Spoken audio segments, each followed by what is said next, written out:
नमस्कार. लोकवृत्तमध्ये आपलं स्वागत. कमळाची कमाल, धनुष्याची धमाल आणि घड्याळाचा गजर. राजकीय सुनामीत महायुतीचा अद्भुत, अद्वितीय आणि अटल विजय. पाहूया लोकवृत्तचा विशेष वृत्तांत.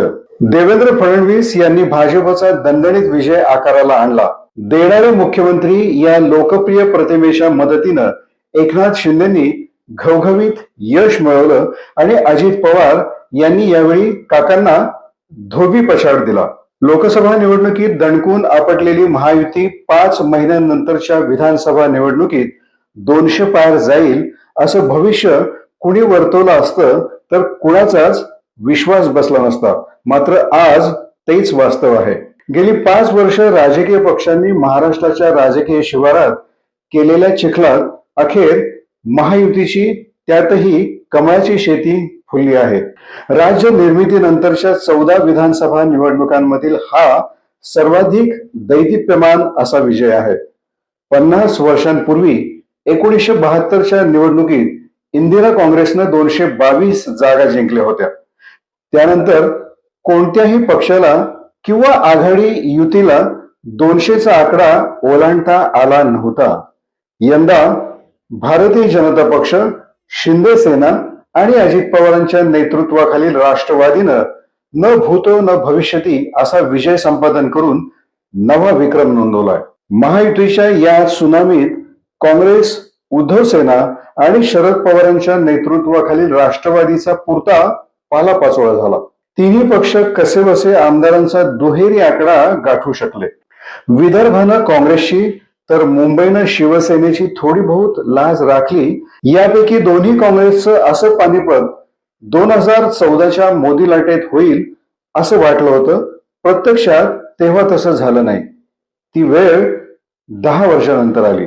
महायुतीच्या या ऐतिहासिक विजयातील भाजपची कामगिरी विक्रमी आणि अत्यंत चित्तवेधक आहे. 10 वर्षांपूर्वी संपूर्ण देशभर नरेंद्र मोदी यांची लाट होती. तेव्हा देखील सर्वच प्रमुख पक्ष स्वबळावर लढत असताना भाजपला महाराष्ट्रात 122 जागाच जिंकता आल्या होत्या.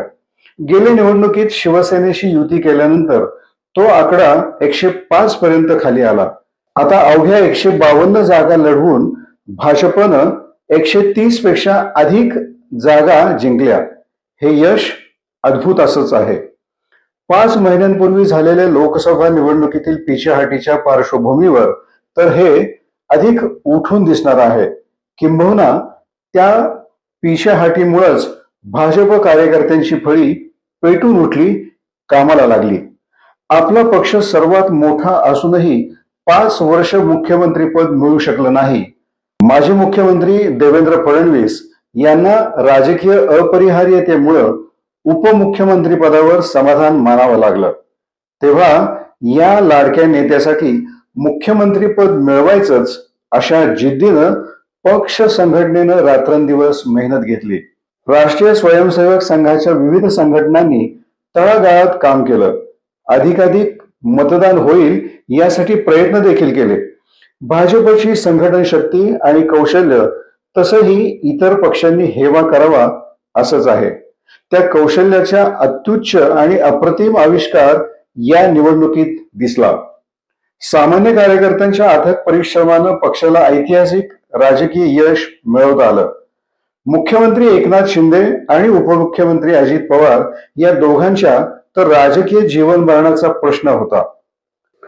लोकसभेप्रमाणे दणका बसला तर राजकीय अस्तित्वच धोक्यात येईल अशी स्थिती होती. शिवसेना आणि राष्ट्रवादी काँग्रेसमधून बाहेर पडून भाजपसोबत गेल्यामुळं मूळ पक्ष कोणाचा या प्रश्नाचं उत्तर त्यांना निवडणुकीतून द्यायचं होतं.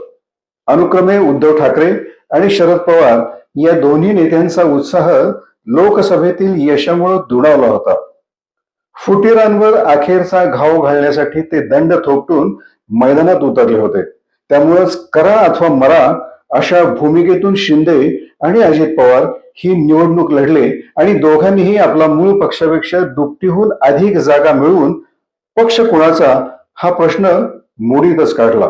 मुख्यमंत्री लाडकी बहीण किंवा विविध समाज घटकांसाठी घोषित केलेल्या योजनांची साथ फडणवीस, शिंदे आणि अजित पवार यांना मिळाली आणि तिघांनी मिळून हा अभूतपूर्व असा विजय मिळवला. या निकालाचे अनेक अर्थ आहेत. गेली जवळपास 6 दशक राज्याच्या आणि देशाच्या राजकारणावर अमिट छाप उमटवणारे शरद पवार यांच्या राजकीय कारकिर्दीचा हा शेवट असू शकेल. आयुष्यात स्वतः एकही निवडणूक न हरलेल्या पवारांची कारकीर्द मात्र वेदनादायी पराजयानं थांबावी याचं अनेकांना वाईट वाटू शकतं. तरी देखील स्वतःच्या पुतण्यानंच पक्ष फोडल्यानंतर वयाच्या 84व्या वर्षी ते देखील असाध्य आजाराचा सामना करत ज्या त्वेषानं ते आधी लोकसभा आणि आता विधानसभा लढले ते अचंबित करणारच होतं. त्यांच्या सोबत राहिलेल्यांना आता पक्षाची नव्यानं पुनर्बांधणी करावी लागेल. उद्धव आणि राज या ठाकरे बंधूंच्या राजकारणावरही या निकालानं मोठं प्रश्नचिन्ह उभं केलंय. आदित्य ठाकरे यांच्या वैयक्तिक विजयामुळं किमान उद्धव ठाकरे त्यांच्या पक्षाच्या फेररचनेचा विचार करू शकतील. तथापि माहीममधील अमित ठाकरे यांचा पराभव पिता राज ठाकरे यांच्यासाठी खूपच वेदनादायी असेल. बाळासाहेब ठाकरे यांनी उभा केलेल्या राज्यातील सर्वाधिक प्रभावी प्रादेशिक पक्षाचा राजकीय वारसा या निवडणुकीनं ठाकरे कुटुंबाबाहेर एकनाथ शिंदे यांच्याकडे मतदारांनी सोपवलाय.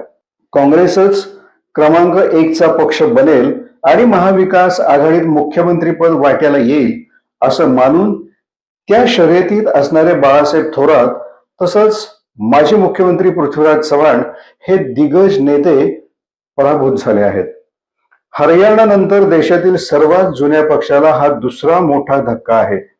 2014 पासून असे धक्के देशाच्या कानाकोपऱ्यात काँग्रेसला बसत आले आहेत. तरी देखील पक्ष पुन्हा उभा राहावा म्हणून कोणतेही प्रयत्न होत नाहीत.